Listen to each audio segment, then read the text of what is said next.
Dans cette vidéo, je vais vous montrer deux modèles de tableau de suivi de dépenses. Cette version qui est mise à disposition par Google Sheets et celle-là que je vais construire avec vous.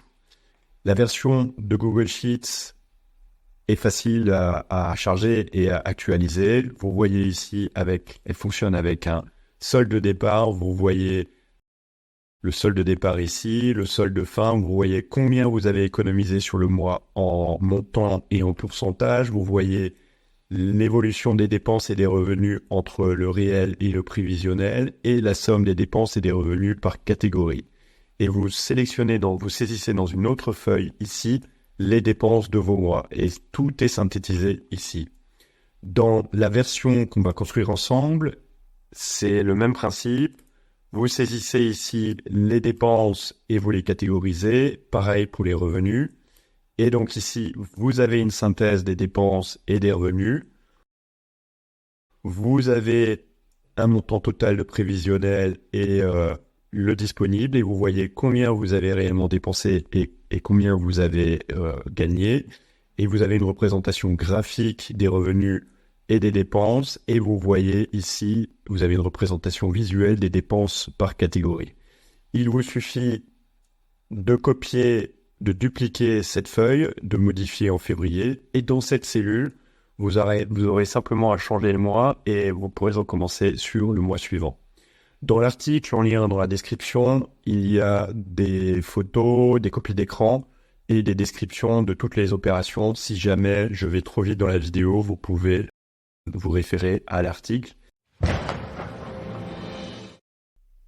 Je vais vous montrer comment utiliser le modèle de budget proposé par Google Sheets. Dans Google Sheets, vous allez sur Fichier, vous faites Nouveau, à partir de la galerie de modèles. Et donc, ici, dans la galerie de modèles, sous Personnel, il y a ici ce modèle de budget personnel. On clique dessus. Voilà, ça c'est ouvert. À noter qu'il y a deux feuilles, la feuille récapitulative et la feuille transaction. La feuille récapitulative, vous voyez, il faut saisir ici le solde de départ. Et cela vous montre, une fois qu'on a rempli le tableau, le solde de départ qui est ici et le solde final. Combien est-ce qu'on a économisé en euros et ce que ça représente en pourcentage. On a les dépenses prévues et réelles, les revenus prévus et réels. Et une synthèse par catégorie des dépenses et des revenus par rapport au réel, par rapport à ce qui est prévu. Donc ici, on vient de charger ce modèle. Ce qu'il faut faire, c'est que dans l'idéal, je vous propose d'abord de faire le fichier, de créer une copie. Et ensuite, vous pouvez ici modifier les catégories.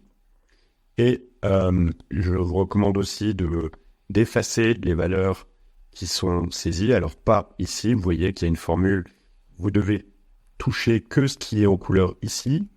Et ensuite, aller dans la transaction et supprimer ce qu'il y a ici. Et voilà, votre fichier est propre. Vous pouvez commencer à travailler. Et donc, dans les transactions, vous saisissez ici la date de la transaction, le montant, la description et ce qui est très important, la catégorie. Et vous voyez qu'ici, les catégories, elles proviennent du fichier récapitulatif. Et ici aussi, donc en fait, les catégories viennent d'ici, le prévisionnel est saisi ici, pareil pour ce qui est des revenus, et il ne vous reste plus qu'à saisir les transactions et à bien choisir les catégories. Et en fait, dans l'onglet récapitulatif ou la feuille récapitulative, vous avez une synthèse avec un petit graphique et ces petits calculs. Je vous montre ici un exemple que j'ai construit. Si on part avec 542 €, on a saisi les transactions avec des courses, des abonnements, de transport, de loyer, le salaire. Et en fait, ici, on arrive avec le solde de début, le solde de fin. Voilà ce qu'on a économisé, ce que ça représente en pourcentage, l'évolution des revenus prévisionnels et réels, pareil pour les revenus, pour les dépenses. Et en fait, le prévu, le réel, la différence au total. Voilà le modèle de Google Sheets. Je vais maintenant vous montrer comment créer un tableau de suivi des dépenses ou un tableau budgétaire à partir de zéro dans Google Sheets. Je vais ajouter une autre feuille en cliquant sur le plus ici à côté. Une des feuilles sert pour afficher la synthèse des dépenses et l'autre feuille ici, ce sera celle où on va noter les transactions. Je vais d'abord sur la feuille des transactions et on va noter une zone pour les dépenses et une zone pour les revenus, pour saisir les revenus. Alors, vous pouvez choisir, je sélectionne les deux en appuyant sur la touche CTRL, ici, plus CTRL et ici, et je vais choisir une couleur, choisir celle-là, je choisis de le mettre en gras et de centrer le texte. Et ce qu'on va faire, quand on va saisir nos transactions, on va noter à chaque fois la date, le montant, on va aussi avoir un champ description et bien sûr la catégorie qui va être très importante. Et là, ce qu'on va faire, le fond d'écran, on va utiliser la même couleur. Par contre, le texte, on va le mettre en blanc. On va augmenter la police à 12. On va centrer le texte et on va mettre en gras. Et on va copier ça, pareil, pour les revenus.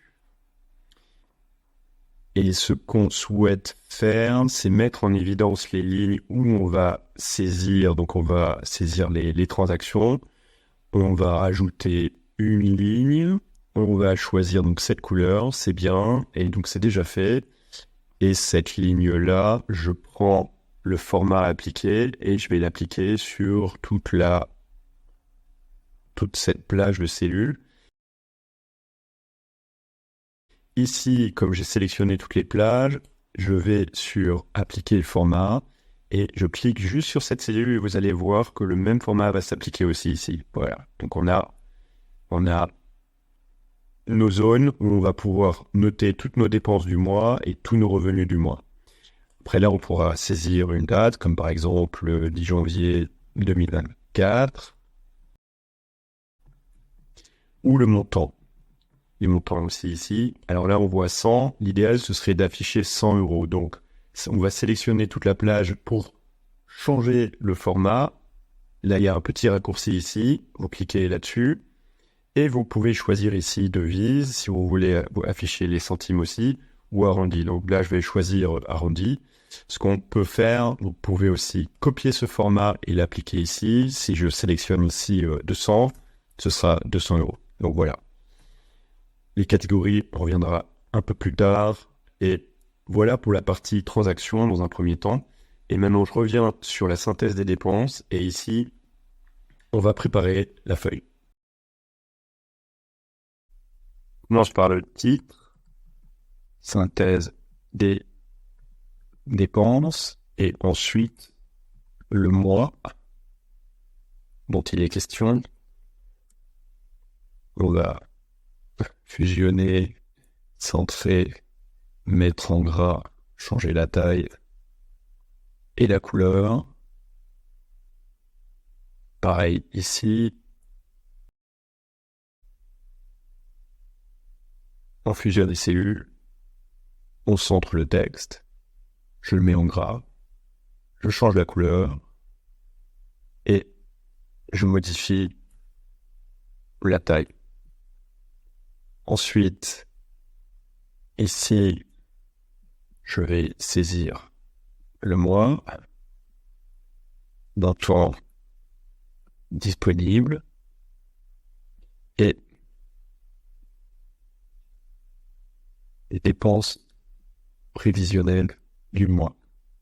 Alors, ce que je vais faire ici, c'est que je vais aller dans la feuille d'à côté et je vais reprendre, je vais cliquer ici, je copie ce format et je vais l'appliquer sur toutes ces cellules. Ce qu'il faut que je fasse, c'est que je sélectionne ces cellules où il y a le texte et je vais aligner à droite le texte. Et donc on voit bien qu'il est bien positionné ici. Ensuite, dans les cellules à côté, je veux mettre un cadre. Ce que je vais faire, je clique ici sur les bordures. J'ai la couleur qui est bien sélectionnée. La taille, elle est bonne. Et je clique ici sur cadre. Il me suffit de copier ce format sur les autres cellules. Voilà. Donc ici, on pourra saisir le mois, les montants disponibles, les dépenses prévisionnelles du mois. Un petit détail ici, vous voyez, il y a un petit peu de bordure. Parce qu'en fait, il n'y a pas de bordure ici. Je suis un peu perfectionniste. On va essayer d'aligner ça. Voilà, je vais ici. On a bien la couleur qui est sélectionnée et je fais de la bordure inférieure. Maintenant, c'est beau, c'est propre. Ici, on va saisir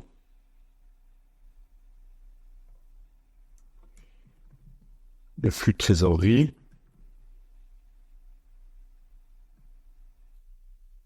On va saisir les revenus. Et les dépenses. Je me rends compte là, en termes de place, ça me plaît moyennement. On va déplacer ça. Je sélectionne cette plage, je fais CTRL X. Ça fait copier, pardon. Je clique ici, je fais CTRL V pour coller. Donc j'ai déplacé ici, là-haut. Et là, j'ai un petit peu plus de place. Et maintenant, je veux aussi un cadre à côté. Et là, je veux voir la même chose. Après, c'est à vous de voir si vous voulez que ce soit aligné à gauche ou à droite. Et là, je souhaite la même chose, mais pas aussi gros. Donc, je vais copier le format, mais je veux pas fusionner les cellules. Je veux le texte soit aligné à gauche. Et je souhaite qu'il soit beaucoup plus petit, mettons 14, voilà. Enfin, on va additionner les dépenses et les revenus ici par catégorie. Donc, je vais faire dépenses par catégorie. Et en fait, j'aurais pu copier le texte ici. Voilà, dépenses par catégorie. Et là, on va mettre revenus par catégorie. Ce que je vais faire ici, je vais copier ça là. Alors, c'est après. Je saute une étape là. Voilà, je vais faire ça. Par contre, je vais revenir en arrière. Cette partie-là, je vais la copier ici.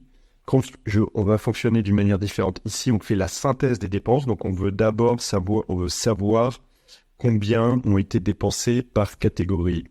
On veut faire un prévisionnel. J'ai pas saisi prévisionnel. J'ai essayé de prendre le moins de place possible pour condenser le maximum. Donc, j'ai marqué prévu.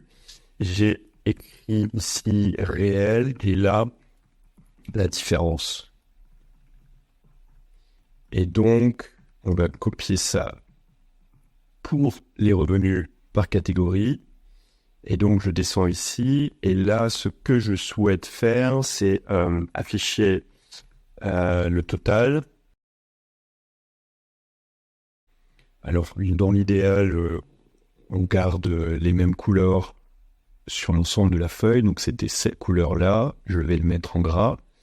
Vous notez bien que j'ai copié de la feuille de transaction. Donc, si je saisis un nombre ici, il apparaîtra en euros.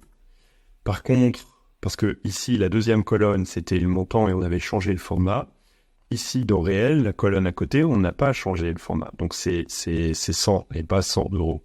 Pareil, le total, si, je crois que si c'est bon. Donc, ce qu'il faut faire maintenant, c'est que ce format-là, on va le copier à côté. Et ce que je vais faire ici, je veux bien faire apparaître le total, le faire ressortir. Donc, je vais changer l'épaisseur de la bordure ici et on va rajouter la bordure du haut et la bordure du bas. Donc, c'est trop épais pour moi. Faire ça, on refait bordure du haut, bordure du bas. Voilà, ça me convient. Et donc, ici, je copie tout ça là, à côté. et quand les montants, je peux les supprimer. Voilà, on a notre modèle et on peut commencer. Alors, on ne voit pas tout sur l'écran, donc je vais essayer de réduire ça. Voilà, maintenant on voit bien notre tableau. On peut commencer à ajouter des formules. Je vais maintenant saisir les catégories de dépenses. Par exemple, courses, le loyer, les dépenses de transport, d'électricité, de chauffage, d'essence, les vacances et autres. Pour les revenus, on a le salaire, d'éventuels intérêts, d'autres. Voilà. Le prévu, bon, pour le moment, on va saisir 0. Et on copie ça à côté. Le mois, on va saisir le mois en question. Donc l'idéal, ce serait, on va se servir de cette information ici pour aller chercher les transactions qui ont été saisies dans cette feuille. Et donc, il va falloir... l'idéal, ce serait de faire que ça ait le même format que là. Tiens, je me rends compte que je ne suis pas mon modèle que j'ai construit tout à l'heure. Voilà, je supprime cette colonne, ce sera mieux. Je reviens là, et ce qu'on va faire, je vais ici sur le raccourci autre format, et je vais sur date et heure personnalisée. Je souhaite voir donc janvier 2024, je souhaite avoir le mois et l'année, mais pas avec un slash, on entre avec un espace, et dans ce format-là. Voilà, je fais appliquer, et on voit janvier 2021, modifier janvier 2024. Voilà. Et donc maintenant, ici, je veux voir apparaître les revenus totaux de la période. Les revenus, ici, les totaux sont dans la colonne I. Donc ce qu'on va faire, c'est qu'on va saisir une formule qui va sembler peut-être complexe. Donc on fait somme. Ensuite, indirect, on saisit le texte et on fait référence à cette cellule ici. Donc on construit janvier, j'appuie sur la touche F4 pour faire apparaître des dièses, ce qui va figer la cellule. Et donc je vais pouvoir la recopier plus facilement pour en dessous ou ailleurs. Et là, on veut bien garder le même format avec le mois. Donc je saisis 4M et 4Y pour hier, pour l'année. Ferme la parenthèse. Et donc là, on vient chercher l'information, les dépenses, des revenus dans la colonne I. Là, on a 0.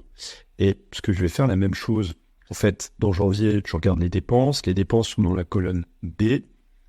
On va faire la même chose, copie la même formule. Et au lieu de I, on va mettre D. Voilà. On vérifie si les données sont correctes, si les formules fonctionnent. Par exemple, en dépenses, je saisis 100 €. En revenus, je saisis 1000 €. Voilà. En dépenses, j'ai bien 100 €. En revenus, j'ai 1000 €. Vous pouvez accéder à l'article. Le lien se trouve dans la description et je vous explique mieux et plus en détail comment fonctionne cette formule. Comme la vidéo elle va être assez longue, je ne vais pas aller plus en détail maintenant.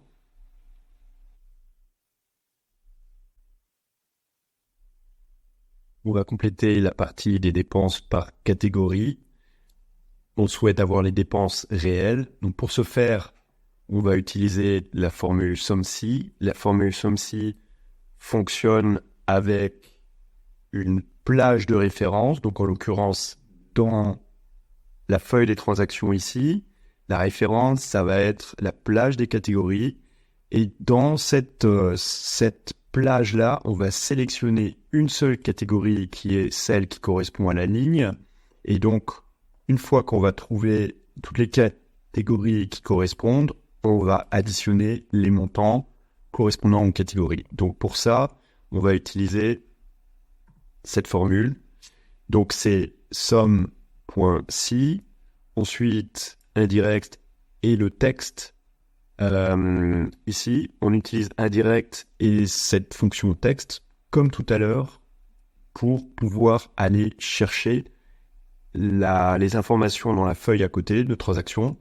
Et les catégories sont dans la colonne F, et les montants sont dans la colonne D, et le critère, c'est la cellule A3, donc c'est les catégories des courses.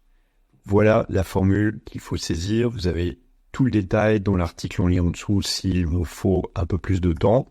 Et donc ce que je fais, c'est que je copie cette formule et je la tire vers le bas. Ensuite, on va calculer la différence. Donc c'est le prévu moins le réel. Donc ça fait que si réellement on dépense plus que prévu, on aura un montant négatif ici. Je tire la formule vers le bas. Et pour compléter, je fais ici la somme. Et je tire cette formule ici à côté. Ce qu'on peut faire aussi, une mise en forme conditionnelle pour que quand ça soit en rouge, alors là, ça n'apparaît pas. Là, on va dans le format mise en forme conditionnelle. Si la formule, si le montant est inférieur à 0, eh bien, on souhaite... Bon, le rouge ne me plaît pas assez, je le veux plus rouge. On va dire ici, eh bien, comme ça, le montant va être rouge ici si il est négatif. Voilà, je cache ça ici. On va faire la même chose ici maintenant pour les revenus par catégorie. Donc là, je veux juste regarder dans les revenus par catégorie. La catégorie est dans la colonne K et les montants dans la colonne I. Donc je reprends cette formule-là. Je vais dans la partie réelle. On avait dit catégorie K. Et les montants sont dans la colonne I. Et la référence, ce n'est plus ici les courses, mais le salaire qui est en cellule G13. Donc on va modifier ça, G13. Voilà. Et maintenant, je copie cette formule par en plus comme pas autant, pas aussi loin. Je reviens en arrière.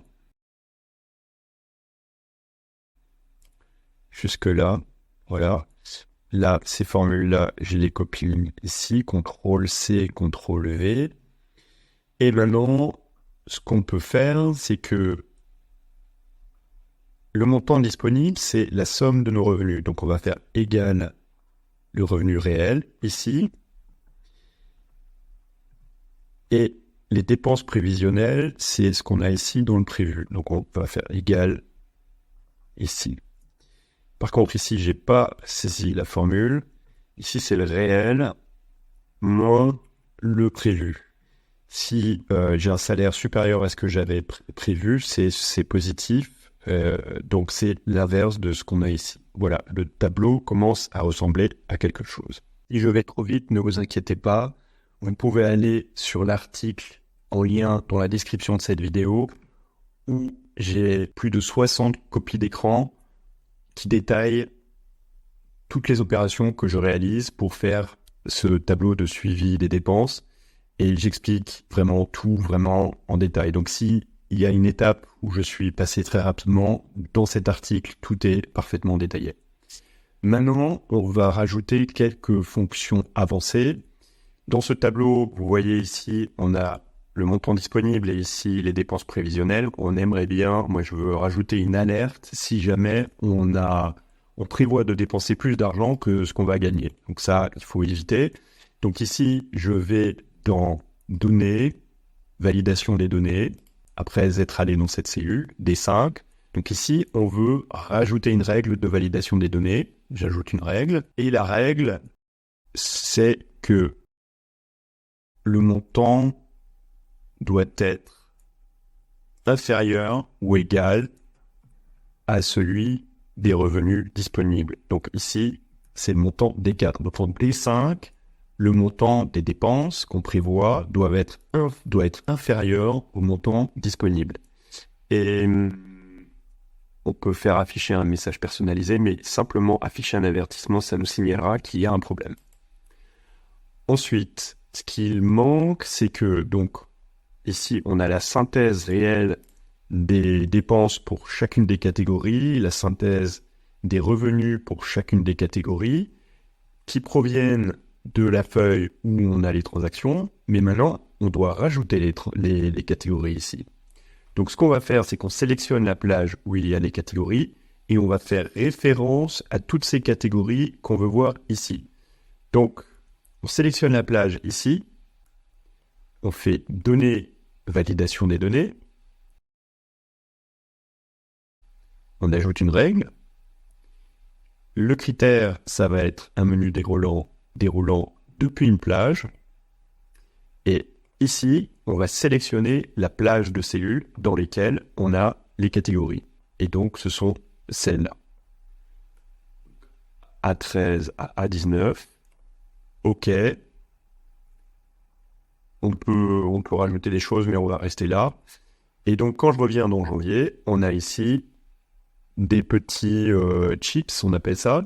Et quand je clique dessus, j'ai les différentes catégories qui sont disponibles. On va faire la même chose pour les revenus. Je sélectionne cette plage de cellules, j'ajoute une règle. Les critères, c'est menu déroulant et depuis une plage. Et cette plage, c'est celle des catégories. Je déplace ça, voilà. Celle des catégories ici. Voilà. G13 à G19, je fais OK. Et quand je reviens sur janvier, je peux sélectionner parmi les catégories ici. On va faire un test pour voir si tout fonctionne correctement. La date, c'est pas très important, mais admettons qu'on dépense 100 € et qu'on dise que, ou alors 750, et qu'on dise que c'est le loyer, et puis qu'on a un revenu de 1000 et que c'est un salaire. On va voir ce qui se passe à côté. Je ferme ça là-haut. Et donc ici, on a bien le loyer pour 750. Comme on n'a rien prévu, on est en négatif, ici en rouge. Le salaire, il est bien arrivé, il est supérieur à ce qu'on a prévu, donc il n'est pas en rouge. En mouvement de trésorerie, on a bien un revenu, on a bien une dépense, et le montant disponible, c'est bien les 1000 €. Et les dépenses prévisionnelles, on n'a rien rempli à ce stade, donc tout va bien.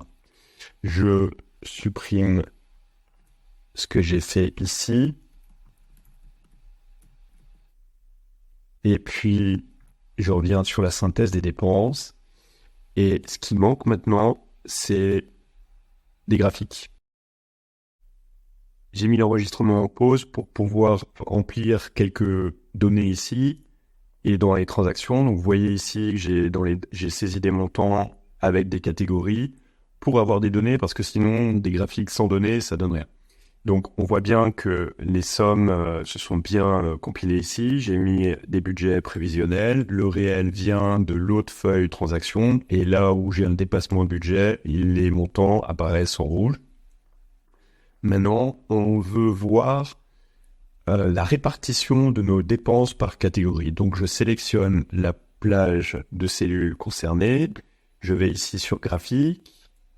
Et là, je comprends rien quand je vois ce tableau. Je vois pas quelle catégorie représente ont le plus de poids dans le montant total de mes dépenses. Donc, je vais changer de type de graphique et on va choisir un graphique à secteur en 3D. Voilà. Et donc, je vais modifier le titre et dépenses par catégorie. On va réduire la taille.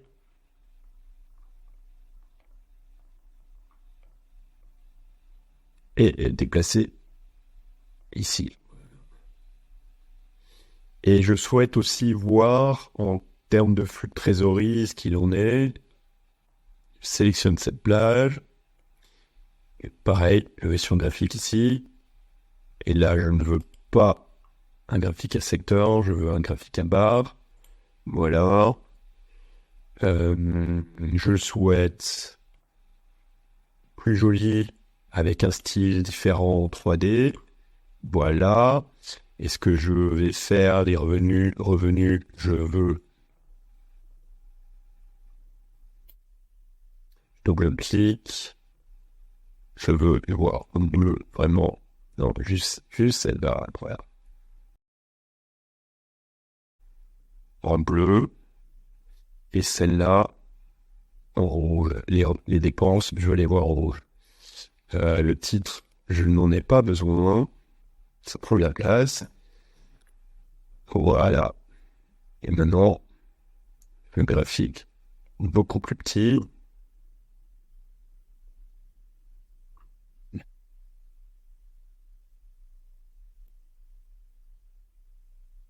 À vous de voir comment vous voulez disposer les graphiques et la présentation.